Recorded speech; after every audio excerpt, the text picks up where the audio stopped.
mucho gusto, mi nombre es Jesús Pinto, soy bachiller de quinto año de medicina de la UCA. El día de hoy vamos a conversar un poco acerca de un caso clínico que es bastante interesante. Bien, vamos a tener a un paciente masculino de 60 años de edad, cuyo motivo de consulta son cambios de conducta, atomesis y melena. En su enfermedad actual, el paciente es traído al servicio de emergencia porque ha venido presentando, según sus familiares, cambios de conducta, agresividad y cuadros depresivos, es decir, ha presentado la habilidad emocional. Y hace 3 horas presentó un cuadro de sangramiento tipo hematemesis.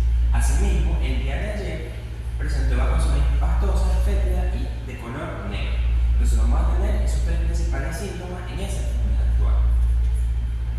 Bien, en base a lo anteriormente expuesto, en base a todos esos síntomas, vamos a establecer el diagnóstico sindromático. En este caso, como presentamos alteración desde el punto de vista de la habilidad emocional, vamos a tener que el paciente presenta un síndrome neurológico. Igualmente, vamos a tener un síndrome hemorrágico que va a estar presente porque el paciente presentó hematemesis y también melena, es decir, pérdidas hemáticas a través de esas vías. Entonces, es muy importante que nosotros indaguemos un poquito más para nosotros poder determinar y orientarnos desde el punto de vista diagnóstico que puede ser la causa de toda esa sintomatología. Comencemos con los antecedentes. Vamos a tener que el paciente, desde el punto de vista de antecedentes personales patológicos, presenta una hiperplasia prostática grado 1. En los antecedentes familiares es hijo de padre fallecido a causa de diabetes. Pero lo que llama más la atención es que en los hábitos psicobiológicos va a tener que presenta ingesta de alcohol por más de 60 años. Y no solamente un tipo de alcohol, sino variedad del mismo. Asimismo, el paciente se desempeña como constructor y a nivel de educación tiene primaria aprobada y es casado. En su vida sexual y reproductiva presenta 3 hijos. Entonces, vamos a grabar que tiene como antecedente principal la ingesta de alcohol por más de 60 años. Al examen físico, el paciente tiene una presión arterial de 120-60 milímetros de mercurio y una frecuencia cardíaca de 110 latidos por minuto. Vamos a tener también que presenta un tifo histérico, una hiperplasia parotídea, presenta pérdida del vello axilar y pubiano y presenta múltiples arañas vasculares localizadas en el tórax. Tenemos también que a nivel palmar va a presentar eritema y dedos del palillo de tambor o aguapar. Presenta varices en miembros inferiores y en el abdomen presenta ascitis de moderada cantidad, como vemos acá, una red venosa colateral y también va a presentar un defecto en área umbilical. Desde el punto de vista neurológico presentamos que tiene alteración del estado de conciencia, específicamente va a estar en estado escrupuloso y responde a estímulos que son dolorosos. Entonces vamos a ver por qué se están produciendo cada una de estas manifestaciones clínicas.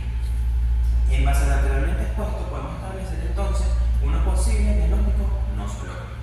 Podemos pensar que el paciente en vista de la clínica por presentar ascitis, y también por presentar, digamos, un leve aumento de la frecuencia cardíaca, podemos pensar en una insuficiencia cardíaca derecha, que puede llevar inclusive a todas esas manifestaciones desde el punto de vista vascular.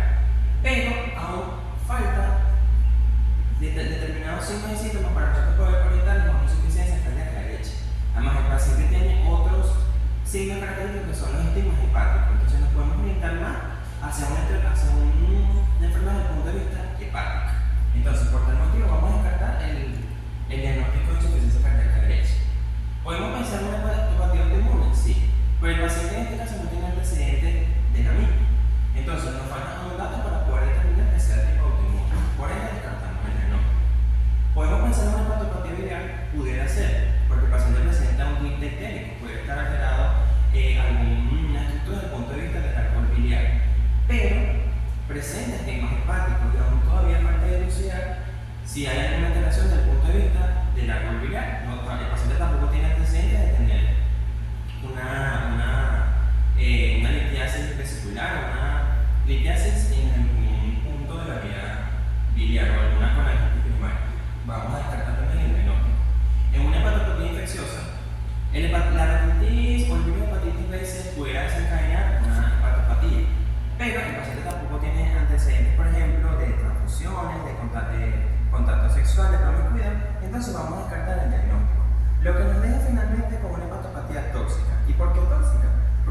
caso el paciente tiene un antecedente muy importante que es que consume alcohol por más de 60 años de diferentes tipos. Entonces vamos a orientarnos más a que se trate de una hepatopatía tóxica, porque también está afectado el hígado y hay estigmas que son hepáticos, signos muy característicos de este tipo de alteración. Entonces vamos a analizar un poco más detalladamente acerca del anteriormente expuesto. Tenemos entonces a un paciente con una hepatopatía tóxica, ¿ok? Tenemos estigmas hepáticos que caracterizan a este tipo de patología, pero es muy importante determinar que el paciente presenta una alteración en cuanto a volúmenes y a presiones desde el punto de vista vascular, lo que es muy característico de un síndrome de hipertensión portal. Entonces vamos a analizar un poco más acerca de ello. La hipertensión portal no es más que el aumento de la presión del sistema venoso portal. También es definido como el incremento patológico de la presión hidrostática intravascular en el sistema portal. Recordando que el sistema portal está constituido por la vena porta y por una vena suprahepática que va a desembocar en la vena cava inferior. Esto lo podemos representar en una fórmula muy característica que es la ley de Ohm, el cual se basa en un gradiente de presión portal que va a depender de la Q, que es el flujo sanguíneo portal, y una R, que es la resistencia que se opone a ese flujo. Entonces vamos a tener que generalmente en la hipertensión portal hay alteración de la resistencia, hay aumento de la resistencia, por ende se opone más al flujo y eso va a desencadenar una serie de síntomas característicos. Entonces, hablando un poco de la fisiopatología, vamos a tener que en el hígado van a haber unas estructuras muy importantes que son los sinusoides hepáticos. Esos sinusoides en condiciones normales van a ponerse de manera mínima a la presión, pero no hay cambios importantes en dicha presión. La presión portal en condiciones normales tiene que ser menor a 0.5 milímetros de mercurio. Cuando existe alguna patología determinada, se puede incrementar esa presión por encima de los valores normales y esos sinusoides no son capaces de soportar esa presión. Entonces, generalmente hay una patología o una alteración del hígado desde el punto de vista del parénquima. Cuando hay una alteración estructural, eso va, digamos, a comprimir o a disminuir ese flujo por aumento de la presión, en este caso, la portal. Tenemos que saber que la hipertensión portal tiene diferentes etiologías. Tenemos entonces que pueden ser desde el punto de vista hepático todo lo que afecte a la vía portal desde el punto de vista extrahepático. Por ejemplo, una obstrucción del tracto de salida de la vena hepática. Tenemos la prehepática, como por ejemplo una trombosis obstructiva o una estenosis en la vena porta, y también tenemos las causas intrahepáticas, que son las que más nos llaman la atención y que son las más frecuentes. Una de las causas principales es la cirrosis, pero también pueden ser causas parasitarias como una esquistosomiasis o también unos tumores como por ejemplo un hepatocarcinoma. Lo que tenemos que tener en cuenta es cuando se produce ese proceso hepatológico de alteración del parénquima hepático, aquí van a salir a flote las células musculares, los miofibroblastos, y también se van a activar las células dendríticas. Eso es lo que van a hacer, es que van a producir colágeno, y eso va a provocar cicatrización o fibrosis del parénquima. Eso a su vez va a conllevar a la liberación de endotelina, angiotensina y eicosanoides, que van a provocar una mayor vasoconstricción, es decir, van a reducir el flujo y va a aumentar esa resistencia al mismo. Va a ocurrir un remodelado de los sinusoides y se va a formar anastomosis, que son anastemiosis portosistémicas, que más adelante vamos a ver un poco acerca de ella. En conclusión, va a haber aumento del flujo venoso portal secundario a una circulación hiperdinámica. Podemos tener que en ciertas situaciones va a haber una vasoconstricción marcada, pero en otras zonas va a haber una vasodilatación, como por ejemplo a nivel esplénico. Una mnemotomía, para nosotros poder determinar alguna de las causas de hipertensión portal, es por ejemplo la palabra cambio. Tenemos la C, que básicamente va a estar relacionada con causas cardiovasculares, como por ejemplo alguna insuficiencia cardíaca derecha. La A, que puede ser de autoinmune, o en este caso la A de alcohol, que es la que tenemos presente en el paciente. La M de metabolopatía, como por ejemplo una hemocromatosis. La B, que es de biliar, todo lo que afecta a la red biliar. La I, que es de algunas intoxicaciones como tal. Y la O, que es de otras causas determinadas. Entonces, vamos a analizar. El paciente tiene un antecedente de más de 60 años consumiendo alcohol. Entre las características de la cirrosis, que no es más que esa afectación del parénquima hepático, vamos a tener tres, que es el alcohol, las causas empíricas, como por ejemplo el virus de hepatitis B y C, y también las causas desde el punto de vista, por ejemplo,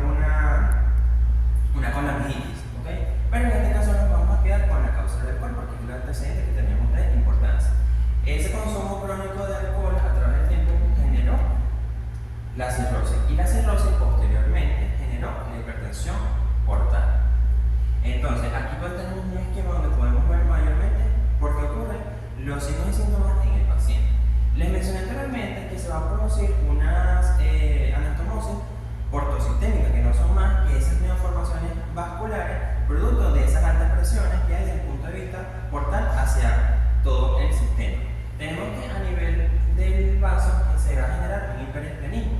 Eso puede provocar a su vez que este vaso aumente como tal el flujo que va a ir a la circulación sistémica, o sea, no a manejar grandes volúmenes. Esto puede conllevar a ese hiperestrenismo a un secuestro de los glóbulos rojos, y esto a su vez genera hemólisis, lo que provoca el aumento de la bilirrubina, generalmente la indirecta, y por eso el paciente va a tener ictericia. Tenemos también que a nivel hepático, puede resultar anastomosis, por ejemplo, a nivel rectal, donde se pueden ir presentes las hemorroides. A nivel abdominal es muy importante porque se va a producir un aumento de la presión diastólica y disminución de la oncótica.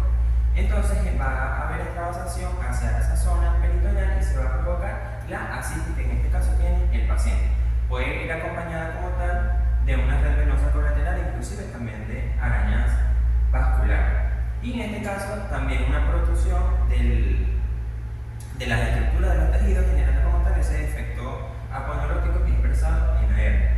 Muy importante que tengamos en cuenta también por qué se producen esas hemorragias digestivas altas, y es que existen unas anastomosis gastroesofágicas que no van a resistir la presión alta, se van a reventar y van a provocar como tal esa extravasación de sangre, y el paciente va a tener hematemesis y va a tener también melena. Entonces, lo importante que tengamos en cuenta es que toda la red vascular no va a soportar la presión, se van a reventar porque no resisten las mismas, y el paciente va a tener manejos de volúmenes altos y también va a tener sangrados digestivos altos.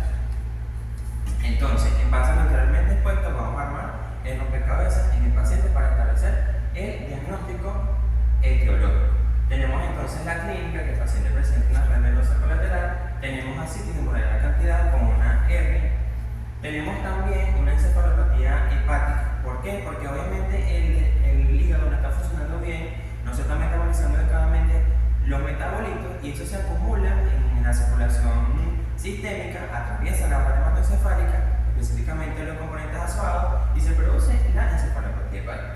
Y tenemos hemorragias digestivas superiores expresadas en hematemesis y melena. Este es un cuadro que define mayormente el grado de encefalopatía hepática, que son los criterios de West-Harvey. En este caso, el paciente presenta un grado 3 porque presenta desorientación como tal, presenta cambios en el estado del humor, y también se encuentra somnolencia o semi-estuporoso. Ahora bien, ¿cuál es el diagnóstico etiológico entonces? Bueno, como el paciente tiene antecedentes de alcoholismo crónico, el paciente tiene una hepatopatía, tiene signos de estigmas hepáticos como hiperplasia parotidia, tiene pérdida de pelo axilar y pubiano, puede también tener una atrofia testicular, por eso que el paciente también puede tener ese tipo de clínica. En base a todo lo anteriormente expuesto, podemos decir entonces que se trata francamente de una hepatopatía crónica porque ha avanzado a través del tiempo, cirrótica porque obviamente tiene ese consumo excesivo de alcohol y se generó un problema o una alteración en el parénquima hepático, y por alcohol porque obviamente tiene esos antecedentes de importancia. ¿Complicado con qué? Con hipertensión portal, porque obviamente la hipertensión portal, que también puede ser un síndrome, conjunto de signos y síntomas característicos de esta patología, es porque el paciente presenta características bastante llamativas. Y complicado con esa